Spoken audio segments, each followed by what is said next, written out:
Paz do Senhor para todos, mais uma vez. E hoje nós vamos falar de um tema, irmãos, muito importante. O tema, Eli, a omissão de um pai. Amém? Vamos abrir a palavra do Senhor. Primeiro livro do profeta Samuel, capítulo 2, versículos 12 a 13. Hoje o Senhor vai continuar a falar conosco acerca de família, não é? Ontem fomos ministrados aqui no culto dos casais, que foi também, de certa forma, um culto para a família.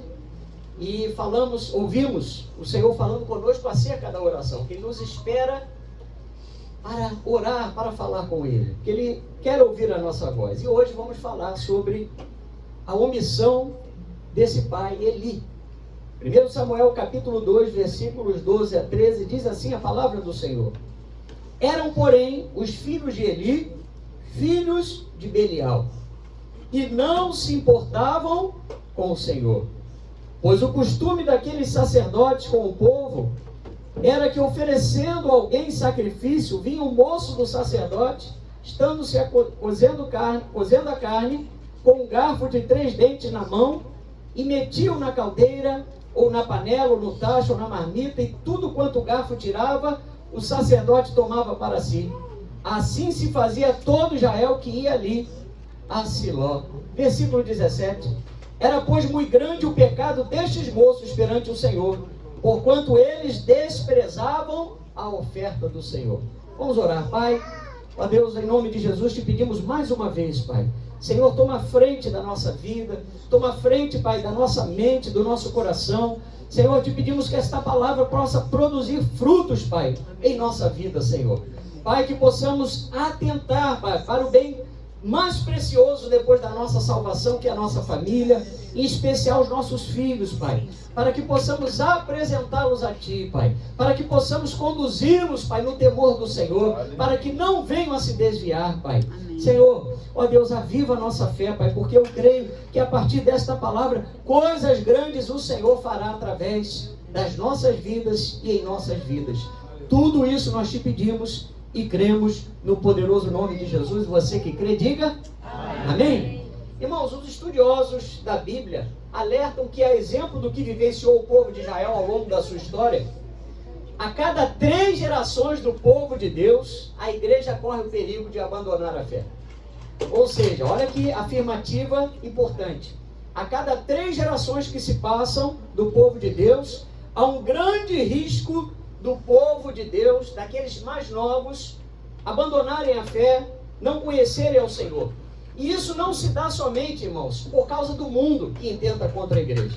Porque nós sabemos que o mundo representa um sistema maligno, representa as forças contrárias a Deus, que naturalmente intentam contra a igreja. Mas, através desse texto da história de Eli, nós vamos ver que, muitas vezes, são os pais, somos nós que estamos falhando na transmissão do temor de Deus a nossos filhos. Porque o mundo, como eu falei, jaz do maligno. Nós já sabemos o que vem de lá. Mas quando nós deixamos de fazer o nosso dever de casa, quando nós deixamos de acompanhar os nossos filhos, irmãos, isso é um prato cheio para que o inimigo possa minar a fé daqueles que um dia foram criados na presença do Senhor. Porque com Israel foi assim. Aquela geração que havia saído do Egito, irmãos, a Bíblia nos lembra que eles murmuraram no deserto e ficaram no deserto. Mas a geração dos mais novos tomou posse de Canaã. E essa geração dos mais novos, diz a Bíblia, não falou do amor de Deus para os seus filhos. Não expulsou, melhor dizendo, os inimigos da terra prometida, não expulsou de todos os seus inimigos. E a terceira geração, portanto, daqueles que já estavam em Canaã, foram contaminados pelo contato com os falsos deuses.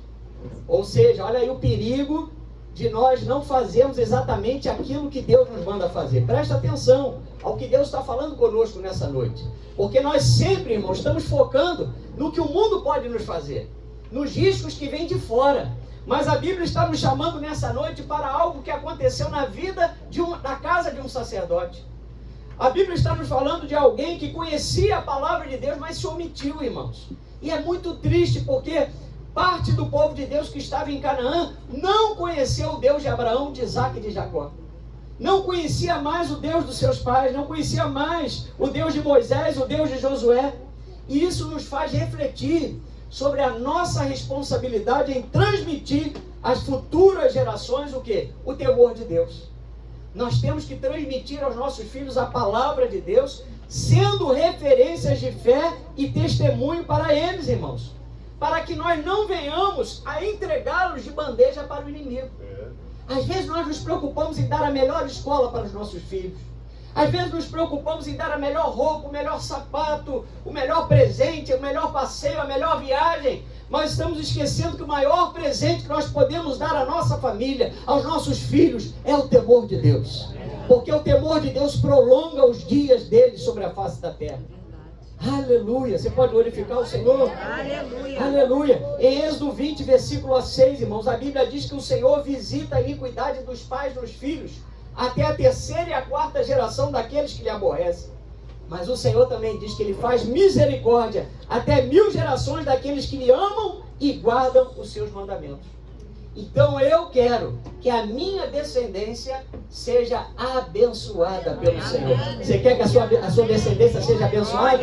Então você precisa permanecer firme na presença de Deus, irmão. Os filhos do sacerdote Eli, mesmo criados segundo a lei de Deus, passaram a não temer mais o Senhor. Eles eram sacerdotes no tabernáculo lá em Siló. Você imagina, nós estamos falando de uma família que tinha responsabilidade com a obra de Deus.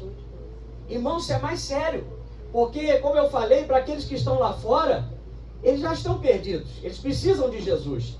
Mas aqueles que já conhecem a palavra e quando não praticam a palavra, irmãos, a cobrança é diferente. Porque quanto mais é dado, a quem mais é dado, muito será cobrado, diz a palavra.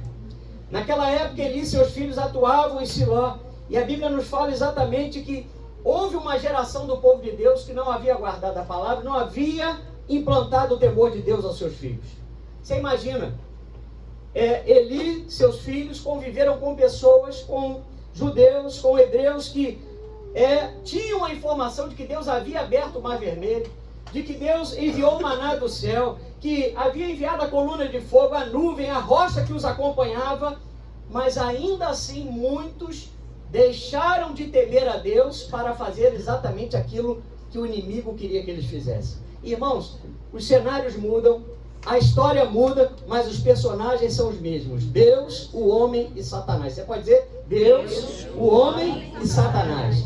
Deus é bom, Deus é maravilhoso, Ele não muda. O homem está sujeito às circunstâncias, na presença do Senhor, ele na obediência, ele colhe o favor de Deus. Mas quando nós deixamos a presença do Senhor, as dificuldades vêm. Vamos lá em Juízes, um pouquinho para trás aí. Capítulo 3. Capítulo 2, vamos lá no capítulo 2, versículos 11 a 13. Você está entendendo, irmãos? Amém? Juízes 2, 11 a 13 diz assim: Então fizeram os filhos de Israel o que era mal perante o Senhor, pois serviram os Baalins, deixaram o Senhor Deus de seus pais, que os tirara da terra do Egito, e foram-se após outros deuses, dentre os deuses das gentes que havia ao redor deles, e os adoraram, e provocaram o Senhor a ira, porquanto deixaram o Senhor e serviram a Baal e a Astarote. Se você pular para o capítulo 3, versículos 5 a 6, você vai ver que habitando os filhos de Israel no meio dos cananeus, irmãos, eles deram as suas filhas por mulheres e deram seus próprios filhos a eles, rendendo culto aos seus deuses. Ou seja, houve a união daqueles que temiam a Deus, daquele que era povo de Deus, com aqueles que não eram povo de Deus. E olha, irmãos, essa bagunça, ela ainda continua no dia de hoje. Porque nós temos muitas igrejas que estão vivendo como nos dias de Eli, onde o povo estava desviado, mas também o sacerdócio estava corrompido. Porque é muito fácil dizermos que o povo está se desviando, mas nós temos que olhar para dentro de nós, porque hoje, irmãos, nós somos reinos e sacerdotes para Deus. Amém. Quem é reino e sacerdote para o Senhor? Amém? Então você tem responsabilidade diante do Senhor com a tua casa. Você tem responsabilidade diante do Senhor com a tua família. Você precisa representar a tua família diante do Senhor. E Eli e seus filhos viveram exatamente, irmãos, a transição entre o período dos juízes e os profetas, exatamente antes do governo dos reis de Israel. Foi um período muito difícil. Josué 21, 25 diz que naqueles dias Israel não tinha rei. Cada um fazia o que era certo aos seus próprios olhos. Você já imaginou isso? Será que o cristão, nos dias de hoje, vamos contextualizar para a palavra, será que nós podemos andar segundo o curso da nossa própria mente, irmão? Não. Nós temos um Senhor, nós temos um Salvador, aleluia. Nós temos uma palavra para acreditar e para obedecer. Diga glória a Deus por isso. Nós temos uma esperança, nós temos o alvo, nosso alvo é Cristo. Mas naqueles dias, irmãos, cada um fazia o que literalmente lhe dava na telha. O afastamento de Deus e o nível espiritual de desvio era tão forte que a Bíblia chega a dizer em 1 Samuel 3,1 que naqueles dias as mensagens do Senhor eram muito raras e as visões não eram comuns. Claro, irmãos, quanto mais desvio, quanto mais lixo nós importarmos para dentro da nossa vida, quanto mais coisas do mundo nós colocamos para dentro da nossa vida, para a nossa família, para o nosso culto a Deus, mais nós vamos sentir dificuldades para ouvir a voz do Senhor. Porque, irmãos, o rio de Deus é limpo. A palavra de Deus é perfeita, é pura, é cristalina. Deus se revela na luz, Deus não se revela nas trevas. Aleluia! Mas Eli havia sido escolhido por Deus justamente para fazer a diferença, irmão. Como sacerdote e juiz, ele não deveria ter repetido erros que ele viu acontecer à sua volta. Meus irmãos, nós temos Jesus como referência. 1000 podem cair ao teu lado, 10.000 à tua direita, mas você não vai ser atingido enquanto estivermos olhando para o Senhor. A nossa referência é o Senhor, irmãos. A Bíblia diz que Eli ficou à frente de Israel por 40 anos. Ele julgou Israel por 40 anos. E 40 anos é muito tempo, irmãos. Quanta coisa Eli poderia ter feito com relação à obra de Deus, mas especialmente em relação aos seus filhos, durante esses 40 anos. Ele nos faz pensar sobre quantas oportunidades Deus tem nos dado para obedecer a Deus e para testemunhar do Senhor a nossa família, irmãos. Pregar é muito bom, falar do Senhor é muito bom, mas a nossa maior pregação dentro da nossa família é o nosso testemunho. É aquele pai que ama o seu filho, é aquele pai que acompanha o dia a dia do seu filho, é aquele pai que ora pelo seu filho, é aquela mãe e aquele pai que fazem o culto doméstico, é aquele pai, aquela família, aquela mãe que sempre estão juntos, estão entendendo o momento que estão vivendo. Mas Eli, mesmo sendo líder espiritual do seu povo, irmãos, como juiz também político sobre as tribos de Israel, estando à frente do tabernáculo, a Bíblia diz que ele não atentou para a disciplina dos seus 2 filhos. Irmãos, deixa eu dar um recado de Deus para cada um de nós, porque eu aprendi isso, né, com pessoas que nos ensinaram e nós precisamos transmitir isso a vocês. A responsabilidade dos filhos é dos pais. Você pode falar para o seu irmão? A responsabilidade dos filhos é dos pais. Quem tem que disciplinar, quem tem que falar do amor de Deus, quem tem que ensinar o caminho do Senhor para o seu filho, não é a escola da igreja, não é a escola bíblica da igreja somente, não é a irmãzinha, não é o parente, não é o vovô, não é a titia, não é a irmã, nada. São os pais. Diga, são os pais. São os pais. Provérbios 23, 13 a 14 diz: não devemos retirar da criança a disciplina, pois se a fustigares com a vara, não morrerá. Tu a fustigarás com a vara e livrarás a alma dela do inferno. Meu Deus, glória a Deus pela vida dos meus pais, que me fustigaram quando necessário, porque a vara cantava, mas eu estou aqui para glorificar o nome do Senhor. A gente é do tempo da sentada, né? A gente é do tempo do puxão de orelha, do cucuruco, né? Quem já tomou cucuruco aí, diga amém. Opa, quanta gente tomou cucuruco, né? Oh, meu Deus, mas a vara aqui, irmãos, é a disciplina do Senhor, né? A vara aqui é a correção, não pode faltar correção. Por quê? Porque quando você exerce a disciplina no Senhor, você está livrando a alma do seu filho do inferno. Mas como nós vamos conversar, aconselhar e disciplinar, se não queremos acompanhar os nossos filhos? Estamos entregando de bandeja, irmãos, nossos filhos para a internet, que é mais fácil você delegar o tempo para um celular, um tempo para um filme, para um seriado, para uma net da vida, para uma Netflix, para qualquer coisa que ocupe a tua ausência. Mas Deus nos chama a responsabilidade hoje, porque Deus te deu filho, ou Deus te deu filhos, para que você possa apresentar esse filho à presença de Deus. Amém. Aleluia. Glória a Deus. Então estamos tão ocupados com outras coisas, irmãos, que nos esquecemos que Deus nos deu uma família. como eu falei, não é o vizinho, não é o seu tio, nem os seus pais que devem educar os seus filhos. Somos nós os pais, não são os avós, são os pais.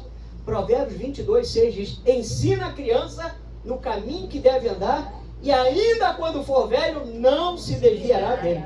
Ensina a criança no caminho. Então, você e eu precisamos estar no caminho. Sabe por quê? Por causa do nosso testemunho. Se os nossos filhos nos virem mentir, eles mentirão. Se os nossos filhos nos verem dar golpes, eles darão golpes. Se os nossos filhos nos verem, fazer qualquer coisa que não agrada a Deus, a tendência deles copiarem e reproduzirem esse testemunho é muito grande, irmãos. E ele foi negligente com as ovelhas da sua própria casa. E isso é muito sério, porque o Senhor, irmãos, presta atenção, não advertiu Eli por algo que ele tivesse feito, mas Eli foi repreendido exatamente por algo que ele não fez. Talvez ficaria fácil, nós identificarmos alguma coisa que Eli fez e fez errado, mas não. Eli simplesmente deixou de fazer, ele não fez. E o Senhor, irmãos, está atento a todo o nosso procedimento. Vamos lá, em 1 Samuel, capítulo 3, um pouquinho à frente aí, versículos 12 a 13. 1 Samuel, capítulo 3, versículos 12 a 13. Olha aí o que a Bíblia diz acerca da omissão de Elias. Naquele dia, suscitarei contra Eli tudo quanto tenho falado com respeito à sua casa. Começarei e o cumprirei. Porque já lhe disse que julgarei a sua casa para sempre, pela iniquidade que ele bem conhecia. Porque seus filhos se fizeram execráveis, ou seja, desprezíveis. E ele os não repreendeu. Meu Deus, tem gente aí assistindo o circo pegar fogo. Filho colocando coisa que não é dele para dentro de casa. Filho subtraindo coisas. Filho mentindo. Olha, irmãos, quantas coisas nós sabemos que podem estar acontecendo no sentido geral das pessoas estarem passando, porque o tempo são de ameaças. Os filhos estão recebendo coisas das ruas, os filhos estão entrando com coisa abominável dentro de casa, e muitas vezes nós estamos passando, estamos vendo e não estamos tomando uma atitude. Irmãos, isso é muito sério. Eu falo isso com muito temor a Deus, porque não é fácil. Não é fácil. Todos nós daremos conta a Deus por aquilo que fazemos, mas também por aquilo que deixamos de fazer. Tiago fala lá em Tiago 4,17: portanto, aquele que sabe que deve fazer o bem e não faz, nisso está pecando. E olha, irmãos, a omissão é o pecado que se faz não fazendo. Vou repetir. A omissão é o pecado que se faz não fazendo. Simplesmente não faça nada, é a omissão. Quando você precisa fazer alguma coisa, quando você sabe que deve agir, quando eu sei que eu preciso agir e não ajo, eu estou pecando por omissão. Na esfera do direito, a omissão é a conduta pela qual uma pessoa não faz algo a que seria obrigada a fazer, dada uma circunstância. Já o direito penal, a omissão constitui um crime passivo de pena, como por exemplo a omissão de socorro. É você ver uma pessoa numa situação que correndo risco de vida, que está passando ali uma dificuldade que você pode ajudar e não faz. Se alguém denunciar, se alguma câmera mostrar que você não, ou eu, não exercemos ajuda àquela pessoa que realmente está necessitando, nós estamos enquadrados no crime de omissão, de socorro. Ou seja, irmãos, Deus está nos mostrando o seguinte: se até o homem categoriza a omissão como uma falha inaceitável, como uma falha terrível, diante de Deus é ainda pior, irmãos. Porque Deus, Ele nos olha com um olhar mais fundo. O homem só vê o que ele está vendo por fora. Mas Deus conhece as nossas ações e também as nossas intenções. Eli teve a sua vida literalmente vasculhada pelo Senhor. Porque diz aqui no versículo 13, porque seus filhos se fizeram execráveis e ele os não repreendeu. Meu Deus, só para os irmãos terem uma ideia, o que significa omissão na vida dos pais? Estima-se que 70% dos jovens e adolescentes que cumprem medidas socioeducativas no Brasil são oriundos de lares cristãos. Você vai pegar o nome da garotada: Isaías, Miqueias, Oséias, Joel. Os profetas estão dando em peso lá, né? Nesses internatos aí da vida, que esses adolescentes e jovens cometem crimes. Mas sabe o que mostra, irmãos? Muitas vezes, a ausência dos pais na vida desses filhos.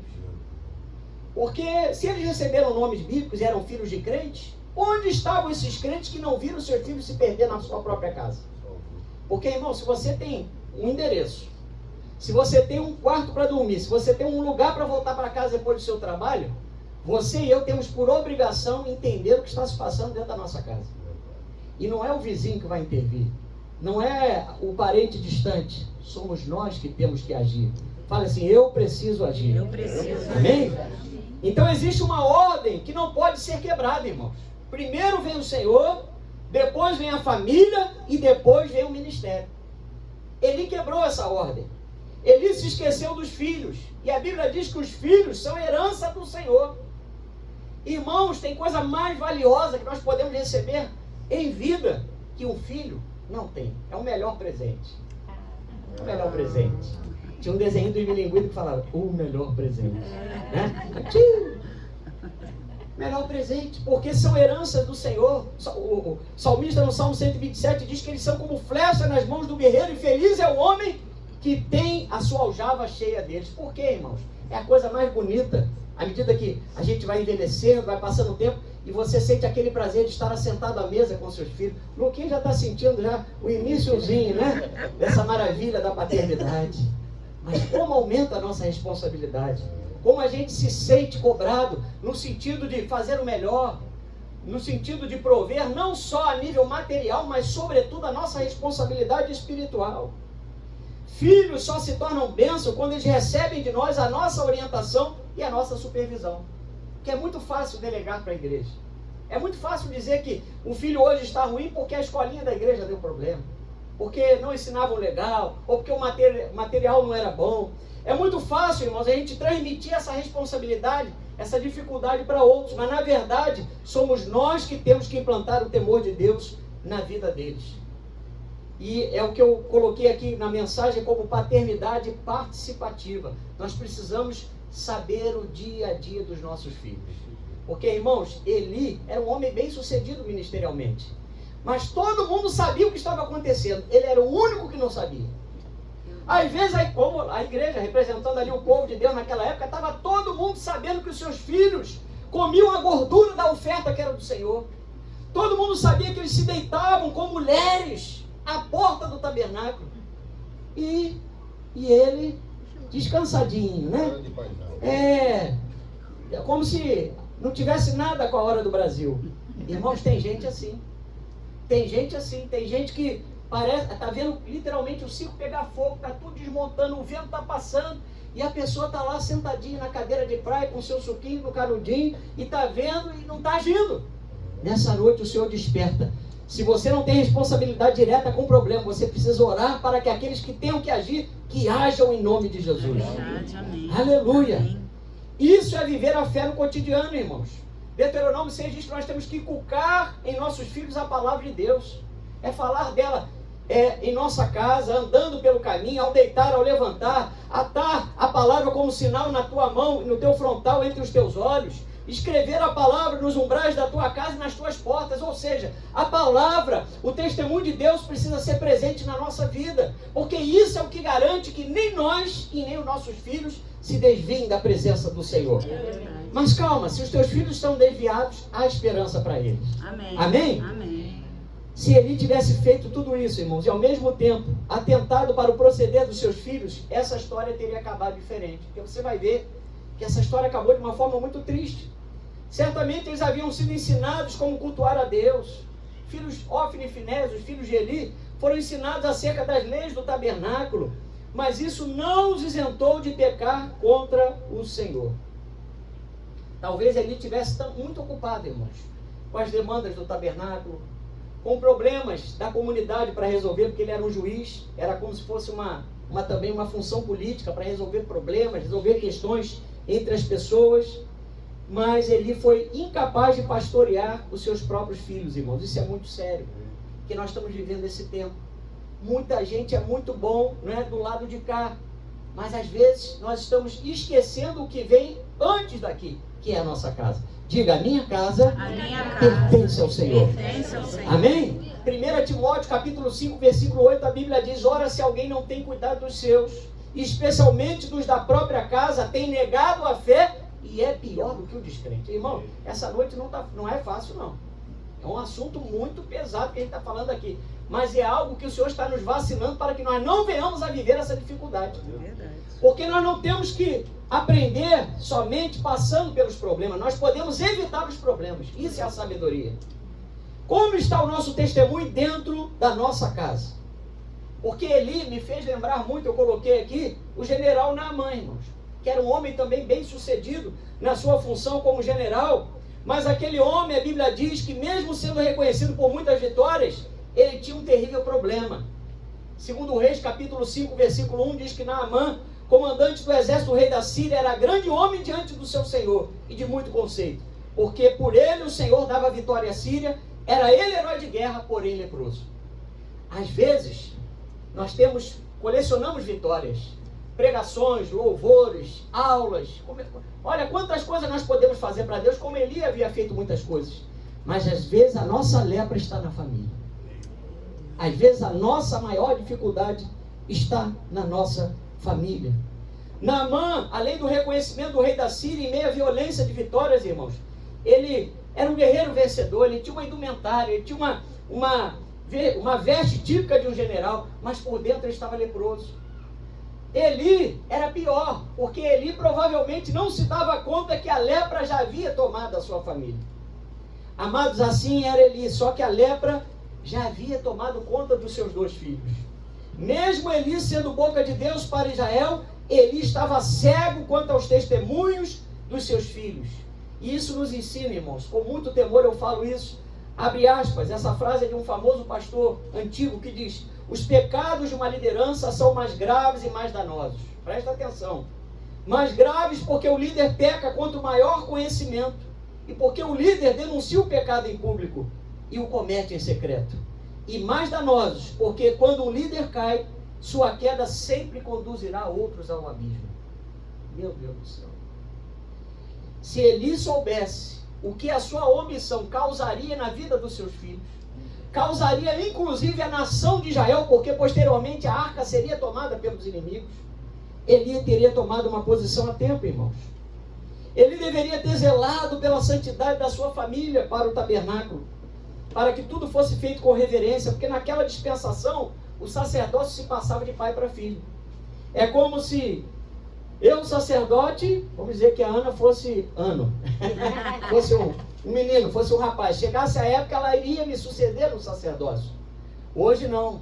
Nós sabemos que a salvação é individual. Você pode dizer, a salvação é pessoal. É pessoal. Mas nós temos que criar as condições para que os nossos filhos cresçam e fiquem na presença do Senhor. Amém. Aleluia. Isso nos mostra, irmãos, que os filhos de Eli estavam desviados do temor de Deus. 1 Samuel 2,12 diz que os filhos de Eli eram como filhos de Belial, perversos, não se importavam com o Senhor. Veja, era uma descendência escolhida para o sacerdócio, mas estavam desviados dentro do tabernáculo. Irmãos, muito provavelmente a maior luta dos pastores ao redor do mundo, ultimamente, é ter a sua casa organizada, a sua família na presença do Senhor. Mas glória a Deus que pela fé eu vejo aqui uma igreja que busca a presença de Deus para a sua casa, para a sua família. Não temos aqui homens perfeitos, porque perfeito é só o Senhor. Mas estamos nos esforçando ao máximo para que eu e a minha casa, você e a sua família sirvam ao Senhor. Aleluia. Glória a Deus. Aleluia. Glória a Deus. Os filhos de Eli não queriam obedecer mais a Deus, irmãos. 1 Samuel 2,17 diz que era, pois, muito grande o pecado destes moços perante Deus, porque eles desprezavam a oferta ao Senhor. Meu Deus, eles tocaram naquilo que pertencia a Deus, a gordura do sacrifício. A melhor parte é sempre do Senhor. Diga, a melhor parte é sempre do Senhor. É sempre do Senhor. Então nós não podemos tocar naquilo que é de Deus. A melhor parte da tua família, irmãos, é a tua esposa e os teus filhos. Mas especialmente nós estamos focando aqui nos filhos e na nossa responsabilidade como pais. Deus quer que você honre o Senhor com aquilo que Ele tem entregue nas tuas mãos para realizar. Nós vivemos dias como os da casa de Eli, onde muitos sacerdotes fazem a obra com veemência, mas se esquecem do seu lar, abrem brechas gradativamente para que a desobediência e os comportamentos reprováveis tome conta da sua casa. Porque onde o pecado é aceito, irmãos, ele será acobertado. Muitas vezes, nós estamos permitindo que a embaixada do inimigo, como Ezequias fez, entre na nossa família. Através da TV, através dos jogos, através dos vícios, através de pessoas que não temem a Deus, entrando na nossa casa e deixando ali uma embaixada, representantes do inimigo, irmãos, que vai vir um vento, porque quando o vento vem a mando do Senhor, é para colocar a casa em ordem. Início é como a faxina, levanta tudo, faz a faxina e depois bota seus móveis no lugar. Mas quando o vento é do diabo, irmãos, misericórdia. Misericórdia. Assim como os filhos de Eli perderam a reverência a Deus e ao culto, hoje muitos estão como Hófni e Finéias, pervertendo a palavra, legalizando o pecado e contaminando a santidade do altar. Mas vamos lá em Lucas 8,17. Irmãos, não se esqueça que nós fazemos a obra para o Senhor.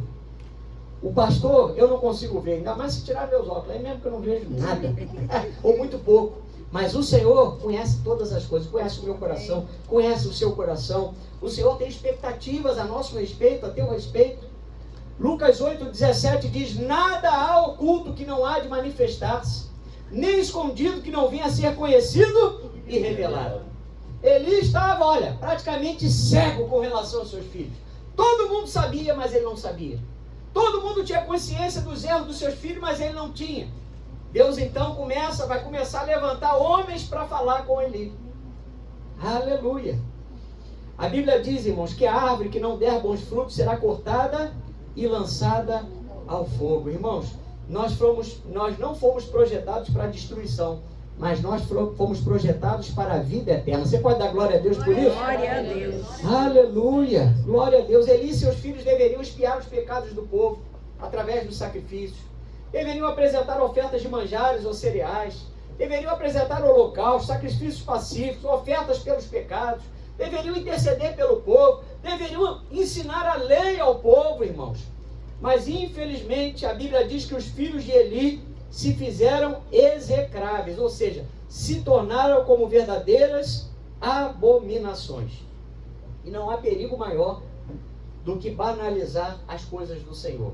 Porque Eli, quando foi informado acerca do que seus filhos estavam cometendo, ao invés de discipliná-los como a lei prescrevia, Eli fez vista grossa. Irmãos, Eli agiu com comodismo, Eli agiu com omissão, com preguiça. E existem coisas que não podem ser procrastinadas. Você pode dizer, existem coisas que não podem esperar. Irmãos, é como um vazamento, né? Está lá o cano com o furinho e está começando a minar água. Se eu e você não agirmos de uma forma rápida para solucionar aquele vazamento, algo que começou pequeno vai se tornar num grande vazamento. Vai começar a molhar mais, daqui a pouco vai ter que fazer uma obra maior. Assim acontece com as dificuldades inerentes à nossa família. Mas onde estava Eli nesse contexto, irmão? Nesse contexto a Bíblia nos mostra que em momentos diferentes, Eli era alguém que estava sempre sentado ou deitado. Nos mostrando que, muito provavelmente, Eli tinha um temperamento de comodismo. Ele era um pouquinho preguiçoso. Vamos lá em Provérbios 22:13? Irmãos, é tempo de nós deixarmos a preguiça de lado. Porque o inimigo não está brincando, né? O inimigo não está para brincadeira. Como dizia um irmão antigo que nós conhecemos, muito no início da nossa caminhada, o diabo está endemoniado. Ele não está para brincadeira não, irmão. Meu Deus. Provérbios 22:13 diz assim, olha: diz o preguiçoso, um leão está lá fora, serei morto no meio das ruas. Irmãos, quem é preguiçoso e acomodado, cansa de descansar, e por isso descansa de novo até cansar. É um ciclo vicioso. Tem que consertar o cano, né? Tem que trocar a telha, tem que conversar com meu filho, tem que conversar com a minha esposa, tem que disciplinar meu filho, tem que fazer isso, tem que fazer aquilo, mas ele é preguiçoso. Ele não tem, como diziam os antigos, expediente. Ele não tem vontade, ele não tem estímulo. E a Bíblia não esconde de nós que Eli demonstrava certa apatia, preguiça e até mesmo inércia, irmãos. Porque se tratava de 2 dos seus filhos, 2 sacerdotes, descendentes de Eli. Irmãos, eles chegaram ao ponto de tocar nas ofertas que os filhos de Israel entregavam a Deus. Vamos lá, 1 Samuel 2. Vamos rever aí esse momento aí, porque o texto fala claramente que eles tocaram em algo que eles não poderiam ter tocado. 1 Samuel 2, 12 a 17. Diz assim: eram, porém, os filhos de Eli, filhos de Belial, e não se importavam com o Senhor. Pois o costume daqueles sacerdotes com o povo era que, oferecendo a alguém sacrifício, vinha o moço do sacerdote, estando se cozendo a carne com um garfo de 3 dentes na mão, e metia-o na caldeira, ou na panela, ou no tacho, ou na marmita, e tudo quanto o garfo tirava, o sacerdote tomava para si. Assim se fazia a todo Israel que ia ali a Siló. Também estes, antes de queimar a gordura, vinha o moço do sacerdote e dizia ao homem que sacrificava: dá essa carne para assar ao sacerdote, porque não aceitará de ti carne cozida, senão crua. Se o ofertante lhe respondia: queime-se primeiro a gordura, e depois tomarás quando quiseres, então ele dizia: não, porém hás de mandar agora, senão tomá-la-ei à força. Era, pois, muito grande o pecado destes moços perante o Senhor, porquanto eles desprezavam a oferta do Senhor. Meu Deus, esses homens se apropriavam da parte gordurosa da oferta que pertencia ao Senhor. Alguns comentaristas dizem que a gordura de Eli, lembra que Eli, quando caiu e quebrou o pescoço, que ele estava pesadão? Diz que ele também participava, sem saber, vítima dos seus filhos, por causa da gordura que ele comia, que os seus filhos roubavam dessa oferta que deveria ser feita ao Senhor. Então, irmãos, o pecado é assim. Ele acontece através de uma brecha e aquilo vai tomando um vulto que depois, para resolver... Então, irmãos, se você está no caminho, se você está vivo, se você está respirando, resolva essa demanda na tua vida em nome de Jesus. Amém. E onde estava Eli que não conseguia ver essas coisas, irmãos? Amados, aqueles que foram chamados ao ministério, a Bíblia diz que precisam governar bem a sua casa e criar os seus filhos no temor de Deus. Por isso que a régua de Deus para os pastores, para os sacerdotes, naquele tempo os sacerdotes descendentes de Arão, e hoje, né, aqueles a quem Deus chamou o ministério, é uma régua lá em cima. 1 Timóteo 3, versículos 2 a 4, diz que é necessário, portanto, que o bispo seja irrepreensível, esposo de uma só mulher, temperante, sóbrio, modesto, hospitaleiro, apto para ensinar, não dado ao vinho, não violento, porém cordato, inimigo de contendas, não avarento, e que governe bem a própria casa, criando os filhos sob disciplina e com todo respeito. Meu Deus, Eli talvez tivesse todas as outras características, mas ele falhou na criação dos filhos sob disciplina com todo respeito. Porque o que mais os seus filhos faziam, Hófni e Finéias, era desrespeitar ao Senhor, lá no tabernáculo em Siló, e ao seu próprio pai, que era aquele que tinha responsabilidade direta com aquele tabernáculo. Irmãos, Eli não atentava para como seus filhos faziam a obra. Por quê? Porque simplesmente Eli estava descansado. Seus filhos roubavam a Deus porque retiravam a sua porção do sacrifício antes mesmo das partes gordas serem oferecidas no altar. Que a lei, irmãos, ela favorecia os sacerdotes, que eles poderiam tirar algumas partes daquilo que era oferecido ao Senhor. Mas a Bíblia era clara lá em Levítico capítulo 7. A porção da gordura pertencia ao Senhor. Mas infelizmente a lei de profanar essas ofertas, irmãos, eles eram imorais, porque cometiam atos imorais com as mulheres que serviam no tabernáculo. E todo Israel veio a saber disso. 1 Samuel 2:22. Você imagina, irmãos, como é que estava a moral de Eli? Ele não estava nem sabendo do que estava acontecendo, né? Ou se estava até certo ponto, porque só Deus o sabe, vista grossa. 1 Samuel 2:22. Era, porém, Eli já muito velho, e ouvia tudo quanto seus filhos faziam a todo Israel, de como se deitavam com as mulheres que serviam à porta da tenda da congregação. Meu Deus do céu. Olha o escândalo, irmãos, na obra de Deus. Já é antigo isso, né? Hoje a gente está vendo aí pipocar um monte de escândalos em muitas igrejas grandes, ministérios grandes, coisas assim, né? Literalmente que a gente nunca imaginou viver. Mas a Bíblia diz, Jesus falou: ai do mundo por causa dos escândalos, porque é inevitável que aconteçam os escândalos, mas ai do homem pelo qual vem o escândalo. Irmão, sempre que trata do povo de Deus, Deus faz algo diferente conosco. Porque toda essa terrível profanação do santuário de Deus chegou aos ouvidos de Eli, demonstrando que todo o povo sabia, mas Eli fingia não conhecer. Vamos lá em 1 Samuel 2, 22 a 25, 23 a 25. Olha aí agora, vamos ver qual foi a ação de Eli, ou a falta de ação de Eli. E disse-lhes: por que fazeis tais coisas? Pois de todo este povo ouço constantemente falar do vosso mau procedimento. Não, filhos meus, só faltou fazer um cafunézinho. Não, filhos meus, vem cá. Porque não é boa fama esta que ouço. Estás fazendo transgredir o povo do Senhor. Pecando o homem contra o próximo, Deus lhe será o apto. Pecando, porém, contra o Senhor, quem intercederá por ele? Entretanto, não ouviram a voz de seu pai, porque o Senhor os queria matar. Mas o jovem Samuel crescia em estatura e no favor do Senhor e dos homens. Meu Deus do céu. Eli falou algo que é literalmente real, porque pecar contra o homem é diferente, mas pecar diretamente contra o Senhor, mas ele tinha que ter agido. Porque tem momentos que você tem que falar, mas tem momentos que você tem que agir. Você pode dizer, tem momentos que eu preciso falar, mas tem momentos que eu preciso agir. Irmão, essa ordem não pode ser trocada. A gente tem que ter a sabedoria para discernir o momento.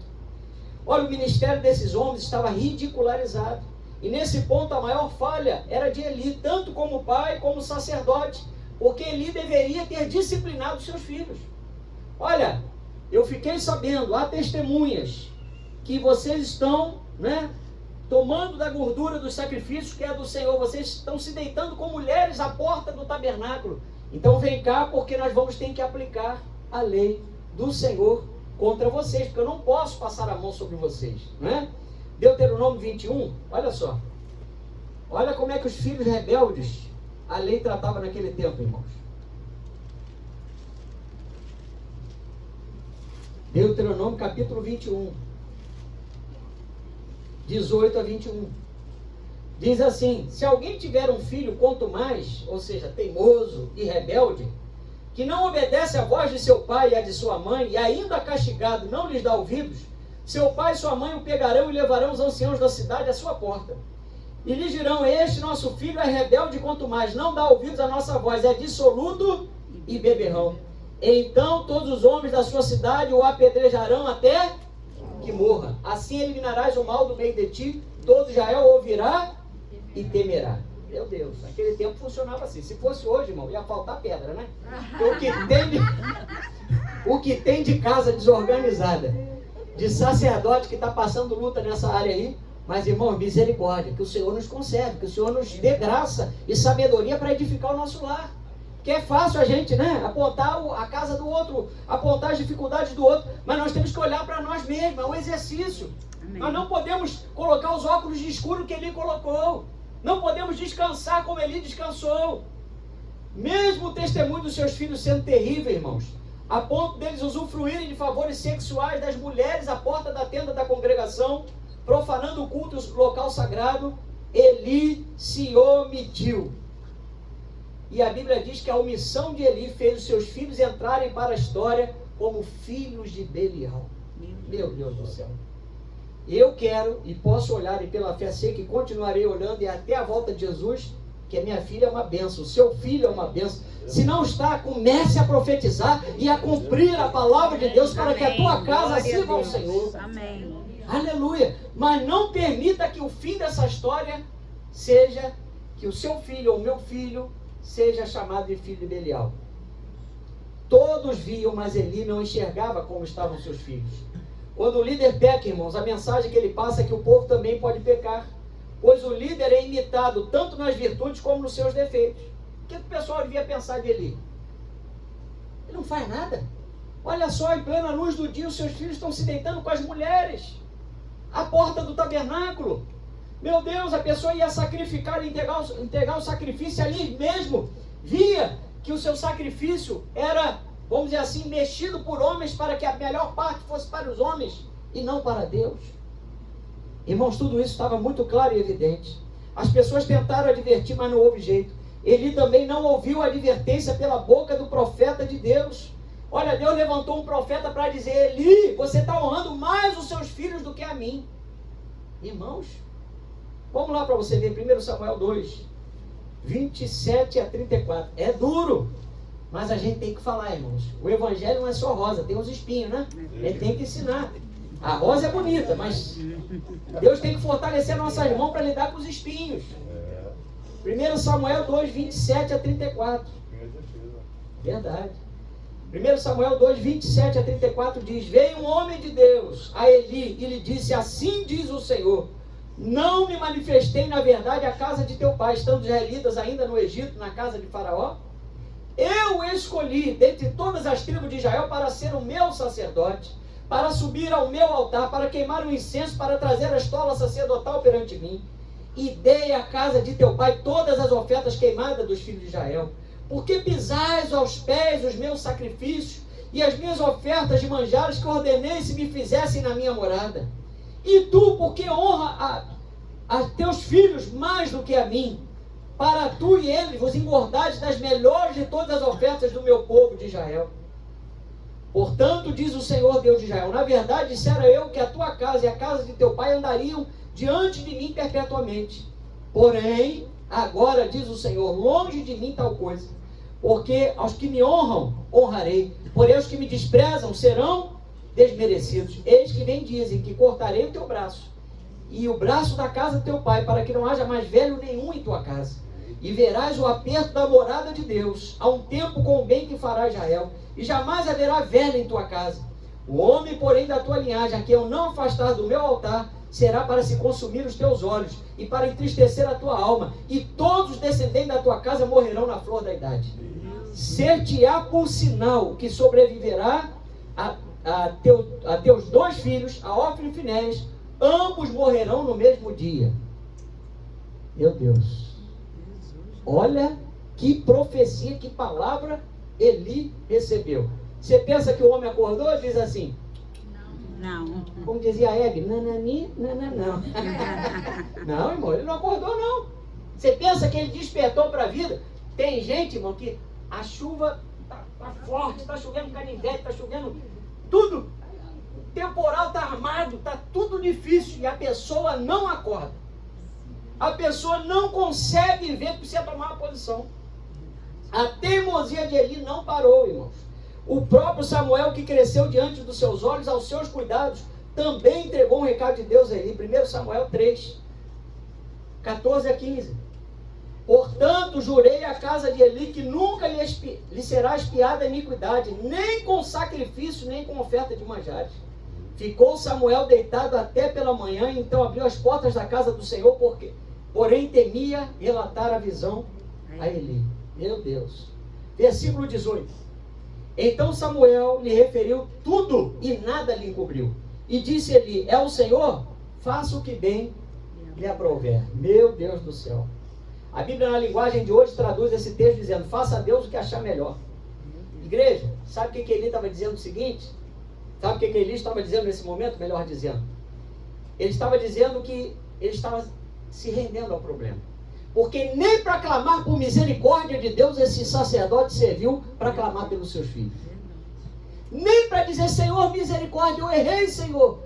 Misericórdia, Pai, não faz isso, não acaba com a minha descendência, não acaba, Senhor, com aqueles que foram chamados descendentes, Pai, ó Deus, da minha vida, que foram chamados para os sacerdócio. Senhor, não faz isso não, Senhor, eu me humilho, Senhor, eu te peço perdão, Senhor, em nome de Jesus. Não, em nome de Jesus não, naquela época não tinha, mas Senhor, eu me humilho, eu me rasgo. Olha, o que ele poderia ter feito? Mas ele simplesmente aceitou o decreto de Deus. Não tinha arrependimento, ele estava cauterizado, ele estava insensível com o recado de Deus. O juízo sentenciado por Deus deveria ter feito Eli chorar pelos seus filhos, mas ele não reagiu, não clamou por misericórdia, ele simplesmente entregou os pontos. E não há nada mais triste do que um pai entregar os pontos com relação aos seus filhos. Eu quero dizer para você que está aqui nessa noite: não entregue os pontos dos seus filhos para Satanás. Lute pelos seus filhos. Fala para o seu irmão: lute pelos seus filhos, lute pela sua família. Não há nada mais triste do que ver um pai desistir dos seus filhos, irmãos. O silêncio de Eli dentro daquela casa foi a sua própria condenação. Porque muito provavelmente podemos até imaginar que ele estava dizendo como se fosse amém para o Senhor, seja feita a tua vontade, mas ele não demonstrou amor, apego aos seus filhos. Porque qual pai, qual mãe não lutaria por um filho? Mesmo sabendo que havia um decreto. Porque quando Ezequias recebeu um decreto lá de Isaías que ele morreria, o que ele fez, irmãos? Ele foi lá para a parede e fez uma oração. Ele buscou, ele se arrependeu, ele clamou, ele lembrou a Deus o que ele era, que ele havia sido diante do Senhor até aquele momento. Irmãos, pelo amor de Deus, aconteça o que acontecer, não desista do seu filho, da sua família, porque você é luz, você não é trevas. Aleluia! As trevas desistem, as trevas puxam para a morte, as trevas acusam, as trevas empurram para baixo, mas nós somos aqueles que cooperam, nós somos aqueles que ajudam a levantar. Aleluia! Ele ficou parado quando deveria ter agido, ele se rendeu quando deveria ter lutado pela salvação dos filhos, irmãos. Você não gerou filhos para o cativeiro. Meu Deus. Talvez você esteja cantando: ah, Jerusalém, porque deixaste de adorar o Deus vivo que em tantas batalhas te ajudou. Chora Israel num lamento só. Talvez Deus se lembre do bichinho de Jacó. Chora Israel, Babilônia não é teu lugar. Clama ao teu Deus e Ele te ouvirá. Do inimigo te libertará. Oh, meu Senhor. Aleluia! Babilônia não é Glória lugar a nem Deus. para nós, nem para os nossos filhos. Aleluia! Se eles foram levados, irmãos, eles vão voltar em nome de Jesus. Eles não vão ficar na Babilônia. Nada que é nosso, nenhum descendente nosso vai ficar na Babilônia, muito menos no Egito também, que representa o mundo. Oh, Jesus maravilhoso, aleluia. Glória a Deus. Eli podia ter feito alguma coisa a tempo, sim, mas ele não fez. E o Senhor mesmo decidiu matá-los. 1 Samuel 4, 10 a 11. Diz assim a palavra do Senhor: então pelejaram os filisteus. Israel foi derrotado e cada um fugiu para a sua tenda. Foi grande a derrota, pois foram mortos de Israel 30.000 homens de pé. Foi tomada a arca de Deus e mortos os dois filhos de Eli, Ofni e Finéias. Meu Deus do céu. Foi justamente no momento de guerra contra Israel que as profecias contra a casa de Eli se cumpriram. Sabe por quê? Porque o momento de guerra, se você não estiver com a armadura de Deus, nós vamos ser alvo do inimigo. Mas revestivos da armadura de Deus. Nós temos que estar fortalecidos no Senhor e na força do seu poder, irmãos. Será que você tem consciência? Será que eu tenho consciência que nós estamos vivendo os últimos dias? Que só está faltando o anticristo se personificar, aparecer, surgir. Mas fique tranquilo que quando isso acontecer, nós já fomos retirados da face da terra, porque a igreja não foi destinada para a ira de Deus. Aleluia. Mas nós precisamos acordar, irmãos. A punição pelos pecados de Eli e a sua família aconteceu de duas maneiras: a destruição quase total de uma família sacerdotal e a humilhação de uma nação inteira. Sem perceber que passariam pelo juízo de Deus, Israel tentou levar a arca para o campo de batalha como um amuleto, para obter vitória contra os filisteus. Porém, Deus não se moveu a favor do seu povo. Não adianta na hora do aperto você começar a abrir o Salmo 127 e começar a declarar que a tua família é do Senhor, que os teus filhos são herança do Senhor, que teus filhos são flechas. Não adianta. É o nosso dia a dia que conta para Deus. É verdade. Não adianta nós vivermos de caixinha de promessa, não adianta a gente viver de versículos da Bíblia. Deus quer que você tenha um compromisso com Ele. Aleluia. Oh, irmãos, e a Bíblia diz lá no 1 Samuel 4, 6 a 10, que lá naquele campo de batalha, a arca entrou como um amuleto nas mãos dos filhos de Israel para obter vitória. Porém, Deus não se moveu a favor do seu povo. Eles fizeram muito barulho, mas Deus não os atendeu. Irmãos, às vezes é melhor. Tem gente que chora, roda, cai no chão, fica de quatro, fica de barriga para cima. Ai, meu Deus, quase o Michael Jackson, né? Quase o Michael Jackson de Jesus. Faz de tudo para chamar a atenção do Senhor. Mas sabe o que o Senhor está interessado? Ele está buscando o coração quebrantado. Porque não adianta eu vir aqui rasgar minhas vestes, pegar areia, jogar na minha cabeça, cinza, pegar minha barba, puxar como fazia um judeu lá no Antigo Testamento, quando recebia uma notícia ruim, ou diante do luto. Isso tudo teve o seu tempo. Agora o Senhor está buscando um coração contrito e quebrantado. Aleluia. Aleluia. O barulho, irmãos, nesse caso não atraiu o poder de Deus. 30.000 homens morreram na batalha que se seguiu, inclusive Ofni e Finéias. Sabe por quê? Porque a palavra de Deus não volta vazia.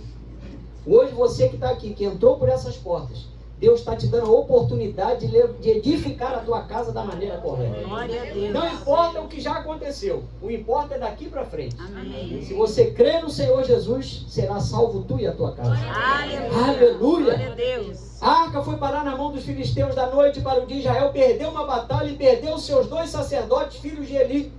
E o povo ficou sem referências de fé. A reação de Eli diante do relato que ele recebeu, irmãos, da morte dos seus filhos e do roubo da arca pelos filisteus, revela algo de errado no coração daquele pai. Parece que ele nunca soube ou nunca quis mais ver os seus filhos. Vamos lá, 1 Samuel 4, 12 a 18.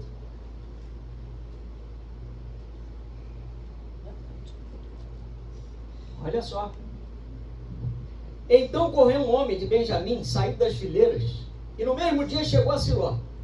Trazia rasgadas as vestes e terra sobre a cabeça. Quando chegou, ele estava sentado numa cadeira ao pé do caminho, olhando como quem espera, porque o seu coração estava tremendo pela arca de Deus. Depois de entrar o homem na cidade e dar as novas, toda a cidade prorrompeu em gritos. Eli, ouvindo os gritos, perguntou: que alvoroço é esse? Então se apresentou o homem e, vindo, deu as notícias a Eli. Era Eli da idade de 98 anos. Seus olhos tinham cegado, ou seja, não se moviam mais e já não podiam ver. Disse o homem a Eli: eu sou o que saí das fileiras e delas fugi hoje mesmo. Perguntou-lhe Eli: que sucedeu, meu filho?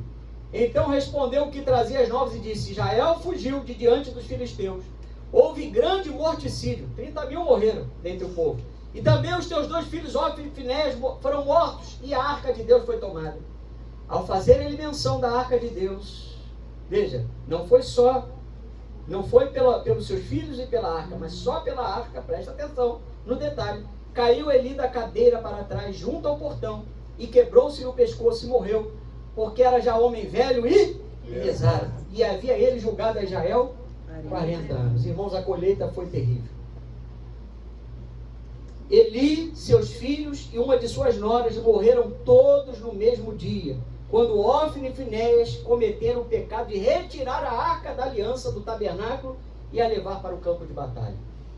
Que eles já estavam desviados, eles já estavam em iniquidade, já não se arrependiam, já estavam andando, irmãos, em pecado voluntário, obstinados diante do Senhor. E o que aconteceu? A Bíblia diz que eles morreram ali mesmo. Eli e a mulher de Finéias morreram ao receber a notícia. Os demais descendentes e parentes de Eli, mais à frente, seriam mortos por Saul, mediante a palavra do Senhor. A mulher de Finéias, que estava grávida, a Bíblia diz que ela prematuramente deu à luz a um menino. E arrasada com todas as notícias que aconteceu, ela deu ao seu filho o nome de Icabô, que significa foi embora a glória de Israel. Com Icabô, encerra-se de forma dramática a era sacerdotal da casa de Eli. Isso nos ensina que, como servos de Deus, devemos criar nossos filhos na disciplina e na admoestação do Senhor. Você percebe que até o fim esse homem, ele estava só na obra, a arca. Ele tinha que se preocupar com a arca? Sim, automaticamente, primeiramente, mas nem sequer ele citou os seus filhos. A primeira pergunta dele foi a arca e nem sequer ele perguntou sobre os seus filhos. Irmãos, é tempo de nós vivermos verdadeiramente essa palavra que tem um projeto de Deus para nós e para nossa casa, para nós e para nossa família. Eu vou chamar a equipe de louvor, vou pedir para você ficar de pé.